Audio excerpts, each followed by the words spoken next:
en el capítulo 4, Jesús va a iniciar su ministerio y lo comienza en la sinagoga. Y lee la porción en el rollo de Isaías que habla de él. Y le dice a todos los oyentes ahí, en el versículo 21, hoy se ha cumplido esta escritura delante de vosotros. Pero las personas se preguntaban, bueno, si a este ya lo conocemos, ya no sabemos que es el hijo de José y María, y no es este carpintero. La gente empezó a señalarlo a él, y por eso leemos el 24 y 25. Y añadió, de cierto digo que ningún profeta es acepto en su propia, ¿qué?, tierra. Y en verdad os digo que muchas viudas había en Israel en los días de Elías, cuando el cielo fue cerrado por 3 años y 6 meses, y hubo una gran hambre en toda la tierra. Pero a ninguna de ellas fue enviado Elías, sino a una mujer viuda en Sarepta de Sidón. Jesucristo está haciendo aquí un relato de un hecho muy especial y muy importante que sucedió en la vida del profeta Elías. Y él menciona que Dios envió a este siervo donde una viuda, y esa viuda no era judía, esa viuda era de Sidón. Sidón y Tiro fueron las 2 ciudades más importantes de Fenicia, lo que ahora es Palestina. Y ahí están también los filisteos en ese tiempo. Prácticamente no era una mujer judía, y la pregunta es, ¿y cuántas mujeres viudas había en Israel? ¿Creen ustedes que no había ninguna? Pues claro que sí. Pero la pregunta es, ¿por qué Dios tuvo que mandar a Elías donde una viuda que no era judía? Y él está haciendo ver eso, y le he titulado al sermón, esta pequeña reflexión, la última cena. Cuando hablamos de la última cena, lo primero que nos ponemos a pensar en el cuadro que hizo Leonardo da Vinci, de la cena del Señor, la última cena.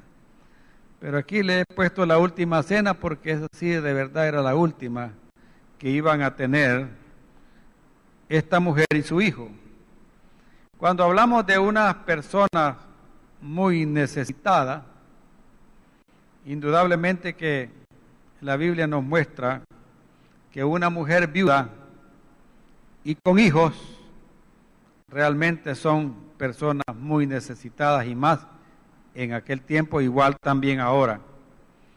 Hoy vamos a aprender que hay que descubrir el secreto de dar. Amén.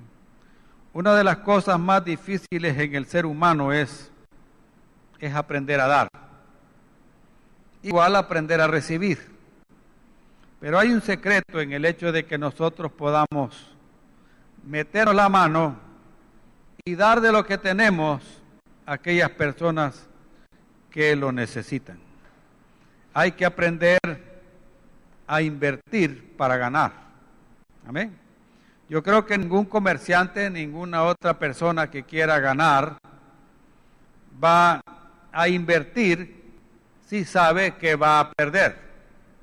Siempre hay estudios de mercadeo cuando alguien va a poner una empresa.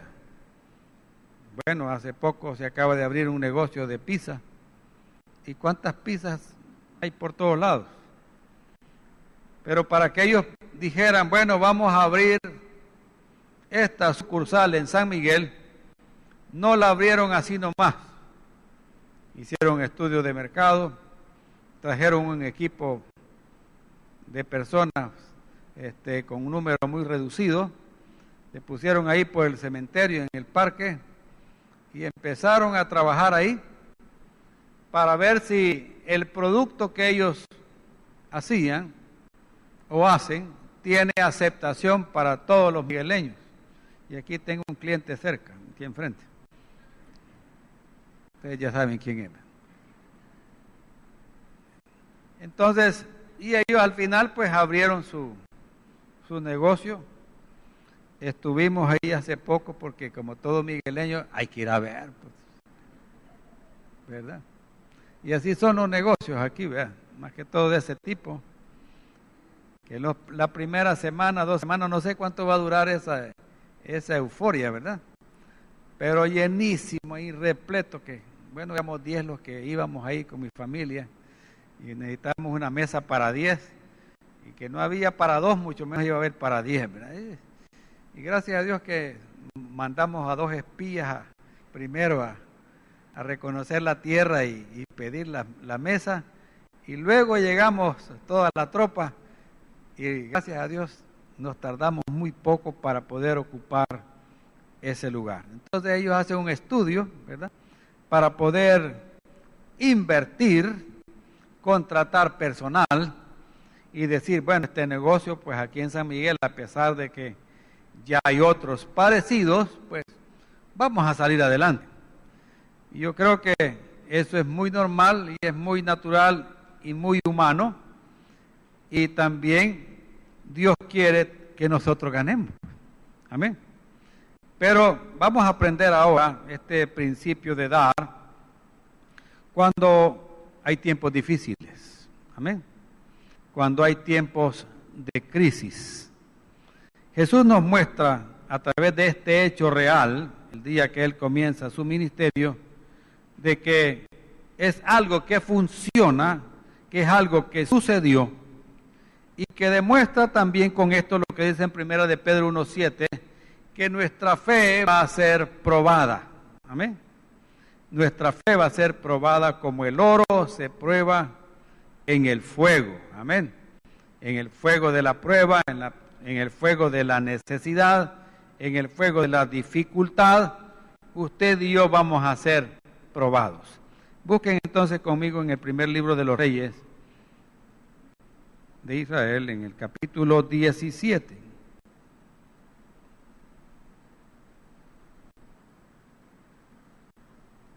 En versículo 1 en adelante. Me dan un amén si ya lo tienen.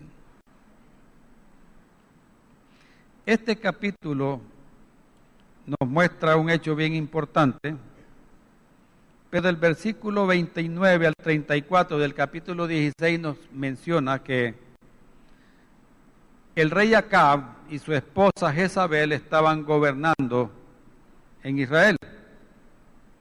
Y ustedes saben que este rey no era una buena pieza, ¿verdad? Y su esposa, una extranjera, peor todavía, ¿verdad? Era de la peor calaña que podía haber.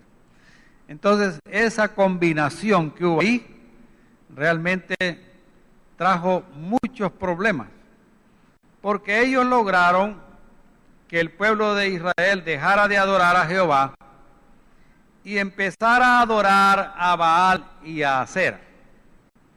Para los pueblos cananeos y para esta mujer, Jezabel, Baal representaba todo aquello que es fructífero, representaba la lluvia, y cuando hay lluvia hay cosechas, amén.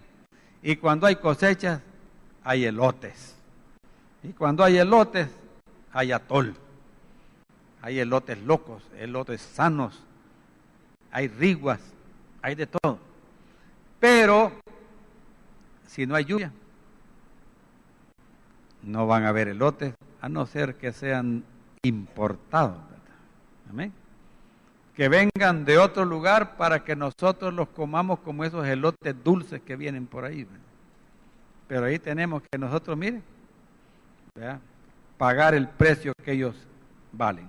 Entonces, en vista de que estas personas comenzaron el sacerdocio para Baal, y desviaron al pueblo de Dios para adorar a lo que no era, y entraron en rebeldía, los juicios de Dios no se hicieron esperar. Y en el capítulo 17 del versículo 1 en adelante, encontramos cómo se desarrolla este proceso mediante el cual viene un juicio, y en ese juicio están inmersos dos personajes, un siervo de Dios y una mujer extranjera que tuvo fe en Dios. Dice en el versículo 1, entonces Elías Tisbita, que era de los moradores de Galaad, dijo a Acab, fíjense bien, Dios mueve a este hombre para ir donde el rey, se presenta delante del rey y le trae un mensaje al rey y le dice, vive Jehová, Dios de Israel, en cuya presencia estoy, como quien dice, este no es invento mío, que no habrá lluvia ni rocío en estos años, sino por mi palabra. ¿Y cuánto tiempo dijo Jesús allá en Mateo? Él mencionó 3 años y medio. Amén. Y dice, y vino a él palabra de Jehová diciendo, después de que da las palabras de juicio sobre Israel, vino otra vez palabra de Jehová y le dijo a él, apártate de aquí y vuélvete al oriente, no para San Miguel, ¿verdad? Y escóndete en el arroyo de Querit. Esta palabra Querit significa su raíz separación. Amén. Fíjense bien, separación. Es lo mismo que le dicen al principio del versículo 3, apártate de aquí. La Biblia dice que estamos en el mundo, pero no somos del mundo. Amén. Tenemos que apartarnos de esa influencia del mundo. Le dice, y escóndete en el arroyo de Querit que está frente al Jordán. Beberás del arroyo, y yo he mandado a los cuervos que te den ahí de comer. Y él fue e hizo conforme a la palabra de Jehová, pues se fue y vivió junto al arroyo de Querit que está frente al Jordán. Y los cuervos le traían pan y carne por la mañana, y pan y carne por la tarde, y bebía del arroyo. Pasados algunos días se secó el arroyo porque no había llovido sobre la tierra. Bueno, aquí encontramos el primer principio que nos va a ayudar en los momentos de dificultades financieras, en los tiempos de crisis, como los que hemos estado viviendo y los que pueden seguir en caso de que comience una guerra ya en el Medio Oriente entre Israel e Irán. Quiero decirle una cosa, hermano y hermana. Si usted es un siervo de Dios y una sierva de Dios, Él le dará lo que usted necesita. ¿Oyeron eso? Grábense eso. ¿Qué significa ser un siervo de Dios? Significa que Dios para usted sea el primero. Amén. Si Jesucristo significa a usted su Señor, eso quiere decir que Él es el primero en su vida. Amén. Después sigue su esposa o su esposo, después sigue su familia, después sigue su trabajo, después sigue todo lo que tiene. Amén. Pero el primero es ¿quién? Es nuestro Señor Jesucristo. Si usted ha dispuesto su corazón para servirle al Señor y le ha dicho a Dios, aquí está mi vida, Señor, mi vida es tuya, yo voy a servirte y voy a hacer lo que tú quieras que yo haga, y usted se dispone para Dios completamente, déjeme decirle que aunque vengan problemas y dificultades y vengan crisis, usted va a tener lo que usted necesita de parte de Dios. ¿Oyó eso? Porque nuestro Dios es el amo que mejor paga a sus sirvientes. ¿Oyeron? Y además de eso, Él nunca está en crisis. La crisis está aquí en el mundo. Amén.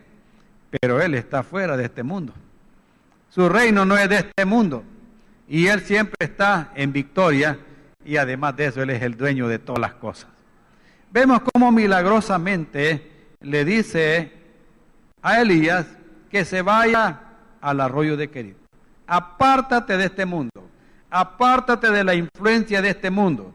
Este mundo ahora está bajo una maldición, no va a llover.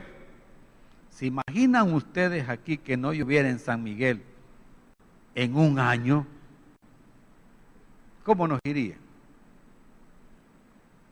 Sería triste, ¿verdad? Y ya se imaginan 2, más triste todavía. Y se imaginan 3, estaríamos llorando de tristeza, si es que tenemos agua todavía. 3 años y medio no habrá lluvia. Y todo empezó a secarse. Los animales no tenían alimento. Los ríos comenzaron a secarse. Y este hombre se fue a este arroyo. Ahí se había quedado, ahí vivía. Y si ustedes recuerdan bien, todos los asentamientos indígenas siempre estuvieron cerca donde habían fuentes de agua. Amén. En Quelepa, ahí está el río cerca, el río San José, que proveía de agua a ese asentamiento.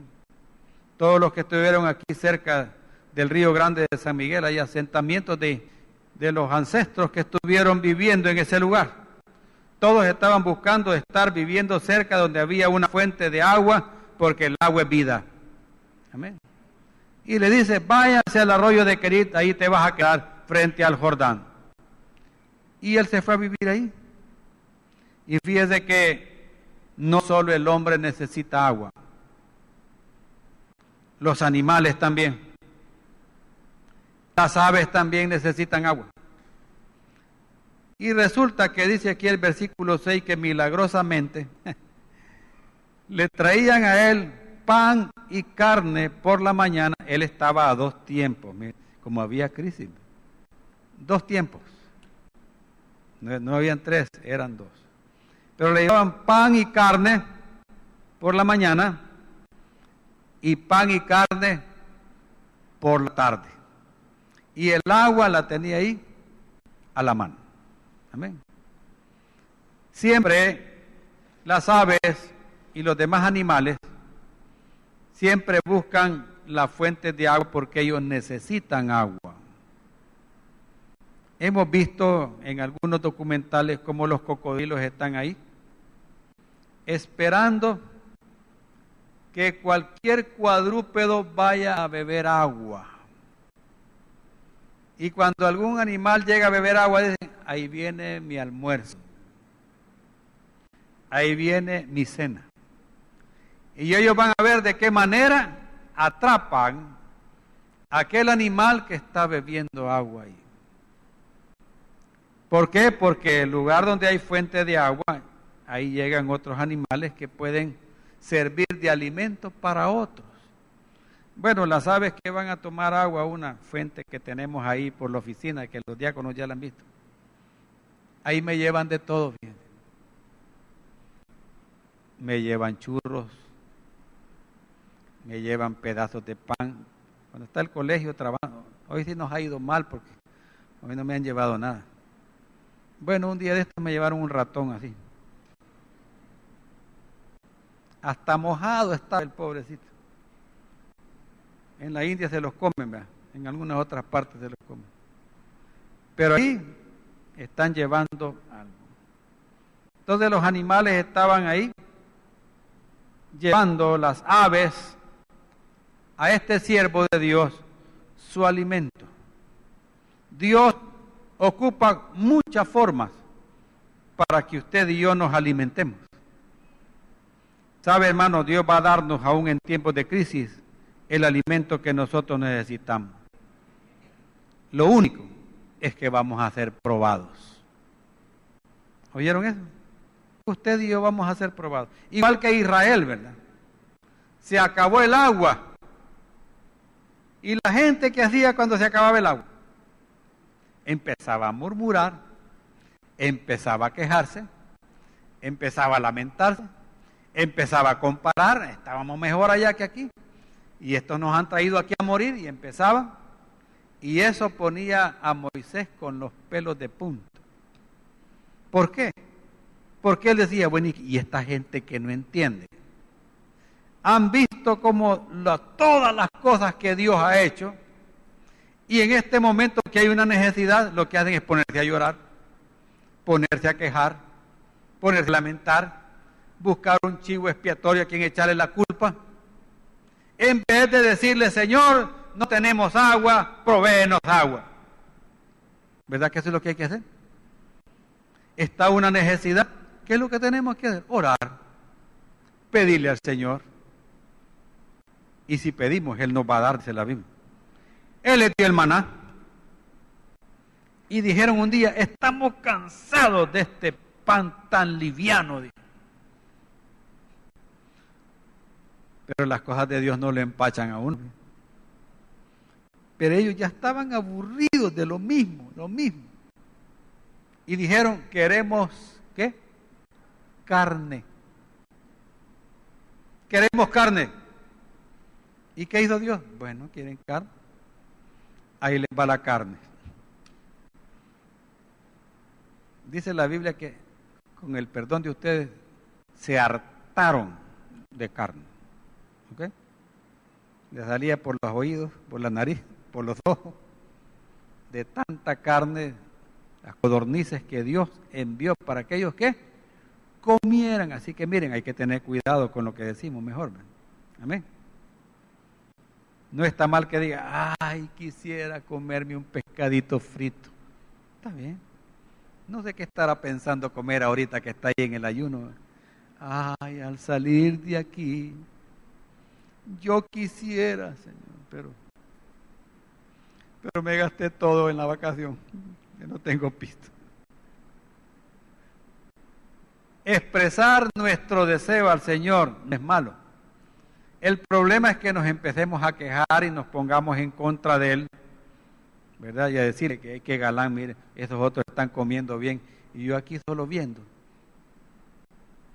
Lo que tenemos que hacer es, miren, expresarle a Él nuestro deseo de lo que necesitamos, y Dios, en medio de esa prueba de fe, al siervo Dios va a proveer lo que nosotros necesitamos. Y hermano, quiero decirle que hay un principio en la Biblia, y aquí vamos a aplicarlo ahora, ya no con este hombre de Dios, algo más difícil todavía, porque hay muchas personas que piensan: sí, él porque es pastor, el Señor le manda eso. Él porque es misionero, Dios le ha dado eso. Porque ella aquí, ella allá, está a tiempo completo, Dios le da todo. ¿Y yo qué, pues? Pues a usted también. Y no somos hijos de Dios, pues los que hemos creído en Él. Si usted ha creído en Él y ha entregado su vida a Él, es un hijo de Dios, una hija de Dios. Claro, su fe también va a ser probada. ¿Oyeron eso? No solo la del siervo, ministro, sino que también de todos aquellos que somos hijos de Dios y que hemos confiado en Él, nuestra fe va a ser probada. Y dice aquí que pasado unos días, el arroyo se secó. ¿Por qué? Porque no había llovido. Entonces Elías empezó a sentir que la situación se estaba poniendo para él un poquito más que difícil. Amén. Pero como Jehová es nuestro pastor y nada nos faltará, tenemos que confiar en Él, aunque las cosas se pongan difíciles. Entonces vino luego a él, dice el versículo 8, palabra de Jehová diciendo, otra vez viene Dios, y vea las instrucciones de Dios: levántate, vete a Sarepta de Sidón y mora ahí, que yo he dado orden allí a una mujer viuda que te sustente. La primera pregunta que podría hacer de este hombre: ¿y por qué no me manda a la casa de mi hermano Luis Quintanilla? Aunque está más lejos. ¿Por qué no me manda a la casa del hermano Leo ahí en el sitio? Sino que me manda donde una que tal vez está peor que yo, una viuda. Bueno, pero como él ya había aprendido a ser obediente, y hay que ser obediente, ¿verdad? Amén. Hay que ser obediente, porque Dios sabe lo que está haciendo. Amén. Él quería bajo esta instancia, bendecir al siervo y bendecir a otra persona. ¿Oyeron eso? Y Dios quería bendecir a una persona muy necesitada, a una persona que estaba triste porque no tenían ya qué comer. Y lo más triste es cuando uno tiene hijos, porque uno de cualquier manera se rebusca, ¿verdad? Aunque sea con hojas de jocote y limón y sal, pero uno va a buscarte de volar. Mango tierno, hoy es la época de los mangos, ¿se han fijado? Ya vieron cómo están en esos lotes cuando uno va saliendo de aquí. Un montón de mangos están ahí, nadie los recoge. Y uno ya así adulto diría, yo voy a ir, aunque sea puro pájaro voy a hacer ahora de aquí en adelante, pero de hambre no me voy a morir, y me voy por los mangos. Pero cuando hay hijos, cuando hay niños muy pequeñitos, que ellos no entienden, solo dicen, tengo hambre, es lo que le digo, tengo hambre. Y no le puede decir, yo también, mi amor. Sino que tiene que decirle algo, pues, sí, hijito, ya vamos a comer, espérese, aguántese. No se preocupe que, y usted está volviendo, no se preocupe que ya va a venir la comida. Y pasan esos de las motos que van a dejar comida a la casa. Ahí viene la moto, es del pollo. Se fue. No, es que no es de eso. Y pasa uno de la pizza. Ahí va el de la pizza. No, tampoco, y se fue de paso. Y la de nosotros, espérese que ya. ¿Y usted cree que solo esa moto hay? No, si hay bastantes motos.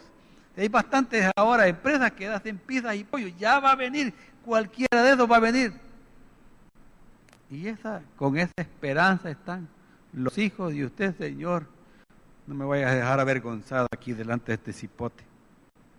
¿Sabe, hermano, que Dios bendice y quiere bendecir a aquellos que son de bendición? La llama a esta mujer el Señor y le dice, bueno, prepara su corazón, ahí va a llegar un siervo. Y veamos toda la historia, cómo se desarrolla. Entonces, él se fue y se levantó y fue a Sarepta. Sarepta significa casa de fundición. Por eso les digo ahí, la fe es probada como el fuego. Y dice, y cuando llegó a la puerta de la ciudad, he aquí una mujer viuda que estaba ahí recogiendo, ¿qué? Leña. O sea que como vemos ya ni para el gas tenía. Y él la llamó y le dijo, te ruego que me traigas un poco de agua en un vaso para que beba. Empezando por ahí. Y yendo a ella para traérsela, él la volvió a llamar y le dijo, te ruego que me traigas también un bocado de pan en tu mano. Yo creo que Elías tenía el mismo problema mío. A mí no me gusta tomar el café solo, tiene que ir el pan a la par, fíjense. Y aquí Elías quizás no le gustaba el café, ¿verdad? Y él pide un vasito con agua, consígame por favor, señora. Y cuando vio que ella salió, ay, ya de una vez, mire, tráigame una semita rellena, por favor. Wow. Hermanas, ¿qué hubieran hecho ustedes? El mate, ¿verdad? Sí, ya ven. Ahí se va a estar el maestro. Hay que me espere, que vea cómo. Para empezar, yo ni sé ni quién es. Y de primas a primera me pide pan y me pide agua. Y le dice, yendo ella para traerle, él la volvió a llamar y le dijo, te ruego que me traigas también un bocado de pan en tu mano. Y ella respondió, versículo 12, vive Jehová tu Dios, que no tengo pan cocido, solamente un puñado de harina tengo en la tinaja y un poco de aceite en una vasija, y ahora recogía 2 leños para entrar y prepararlo para mí y para mi hijo, para que lo comamos y nos dejemos, ¿qué? Morir. Por eso le puse la última cena. ¿Ven? La última cena era pan y agua. Hasta lo que durara todo eso, hasta ahí, decían ellos, iban a alcanzar la vida de ellos. Esta mujer le habló claramente al profeta, le presentó con claridad cuál era su situación. Mire, ¿no se ha dado cuenta que yo soy una viuda? Tengo un hijo todavía ahí que alimentar, no tengo absolutamente nada preparado, ni pan lido, ni pan sinaí, ni cualquier otra cosa tengo ahí. Así que solo tengo harina, un poquito de aceite y es todo lo que tengo. Y vamos a preparar el pancito con eso, un pancito para los dos ahí. Y después, mire, nos íbamos a dejar morir. Así que ahí cerca de ellos, ¿quién estaba rondando la vida de esa viuda, hermano? Por eso en la ley Dios siempre se preocupó para que las viudas tuvieran su sustento y que el pueblo de Israel no se descuidara de ellas. Por eso Jesús resucitó aquel hijo de la viuda de Naín, porque tuvo compasión de esa mujer que quedaba desamparada. Y aquí envía a esta viuda, al siervo, ¿para qué? Para que esa mujer fuera de bendición para el profeta y de esa manera Dios bendecirla a ella y honrar la fe de esa mujer que aprendió a confiar en Dios. No tengo nada más que esto. Aquí está mi comida. Entonces, ¿y qué fue lo que le dijo Elías? Versículo 3. No tengas temor. ¿Temor a qué? A morirse de hambre. La muerte por el hambre andaba rondando ahí. Fíjense bien. ¿Okay? Y le dice, no tengas temor. Ve, haz como has dicho. Está bien, anda a hacer el pan, anda a preparar la torta. Pero hazme a mí primero de ello una pequeña torta cocida debajo de la ceniza y tráemela. Y después harás para ti y para tu hijo. Está bien, vas a ir a hacer el pancito, muy bien, pero me vas a hacer primero la mía. Quiero una torta seca y vos la otra la haces vos y tu hijo, pero primero me traes a mí con agüita ahí, ¿verdad? Vamos a comer. Y vamos a comer ya, todos. Y no tengas miedo. El temor de ella sería, bueno, y le voy a hacer la comida a este, solo esto tengo, y le doy esto a él. ¿Y nosotros qué? Nos quedamos sin nada. Entonces, 14. Porque Jehová Dios de Israel ha dicho así. Mire lo que ha dicho. La harina de la tinaja no escaseará, ni el aceite de la vasija disminuirá, hasta el día en que Jehová haga llover sobre la faz de la tierra. Entonces ella fue e hizo como le dijo Elías, y comió él y ella y su casa, solo ese día, muchos días. Y la harina de la tinaja no escaseó, ni el aceite de la vasija menguó, conforme a la palabra que Jehová había dicho. ¿Por medio de quién? Por medio de el profeta Elías. Dios bendijo la obediencia de esta mujer. ¿Saben a dónde está eso? Busquen Mateo 10.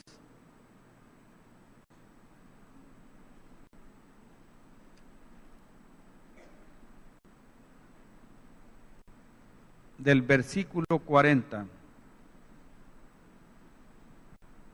Esta mujer empieza a recibir la recompensa de un profeta.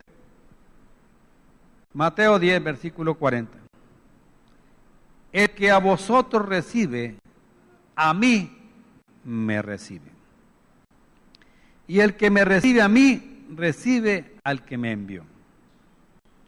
El que recibe a un profeta por cuanto es profeta, recompensa de profeta recibirá. Y el que recibe a un justo por cuanto es justo, recompensa de justo recibirá. Y cualquiera que dé a uno de estos pequeñitos un vaso de agua fría solamente por cuanto es discípulo, de cierto os digo que no perderá ¿qué? Su recompensa. Dios quería darle una bendición a esta mujer viuda.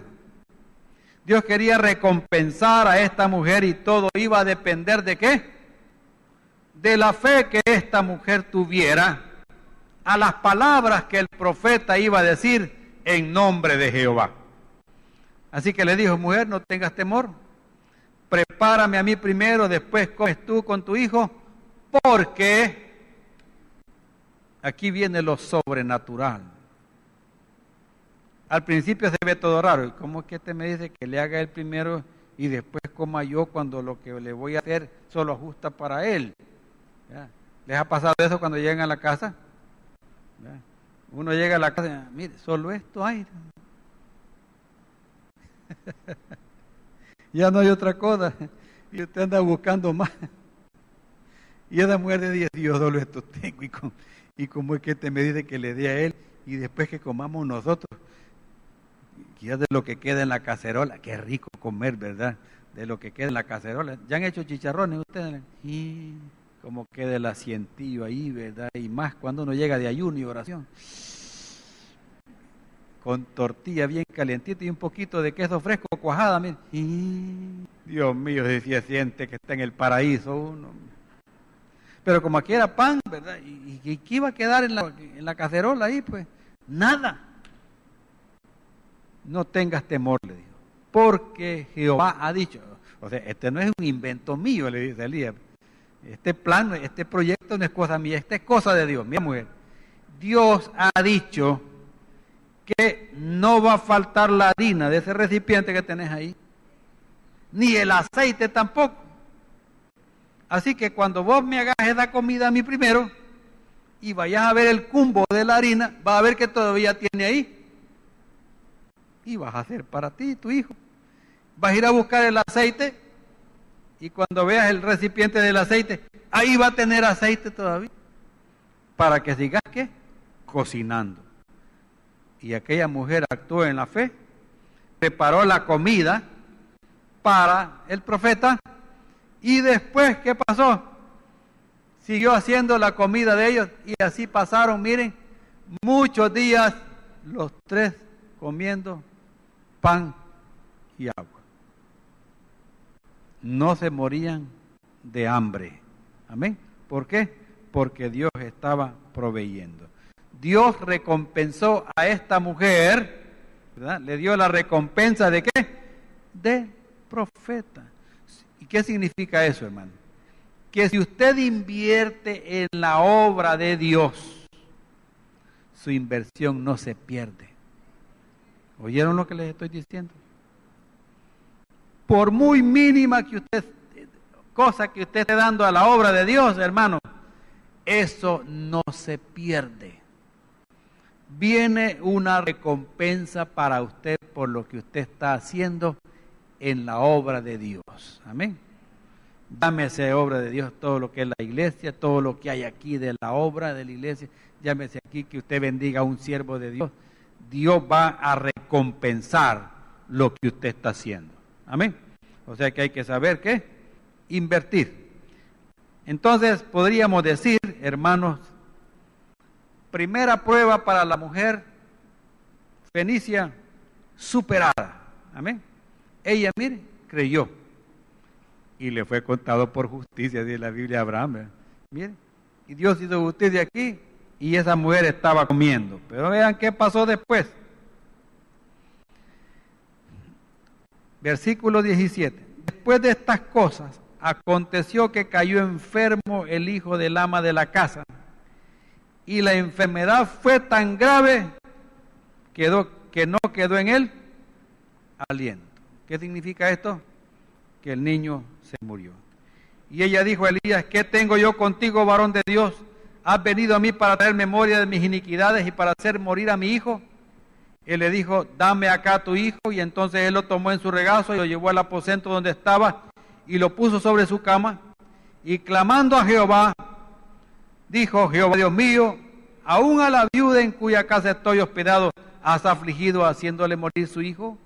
Y se tendió sobre el niño 3 veces y clamó a Jehová, y dijo, Jehová Dios mío, te ruego que hagas volver el alma de este niño a él. Y Jehová oyó la voz de Elías, y el alma del niño volvió a él. ¿Y el niño qué? Revivió. Tomando luego Elías al niño, lo trajo del aposento a la casa, y lo dio a su madre, y le dijo a Elías, mira, tu hijo vive. Aquí vemos la segunda prueba de fe. Cuando las cosas están bien y hay bendición, el diablo no deja de venir a molestar. Pero todo eso es para que Dios, ¿qué? Se glorifique. Y aquella mujer, de repente, cuando estaba la muerte queriendo llevárselos con el hambre, ahora viene y la muerte toma a su hijo, ¿verdad? Y ahora, como decía el hermano Nefer, ¿y ahora para qué me estar preocupando por la comida? Esa mujer podía haber caído en depresión, podía haberse sentido mal porque había perdido a su hijo amado había muerto, y todavía le viene a decir a Elías, no, mire, se me murió el cipote. ¿Qué hizo Elías? Viene Elías y se levanta en contra del espíritu de muerte que había sobre el hijo. Se recuesta sobre el hijo, como quien dice en el nombre del Padre, del Hijo y del Espíritu Santo, y le pide a Jehová, levanta a este niño, devuélvele la vida. ¿Y qué sucedió? El hijo se levantó.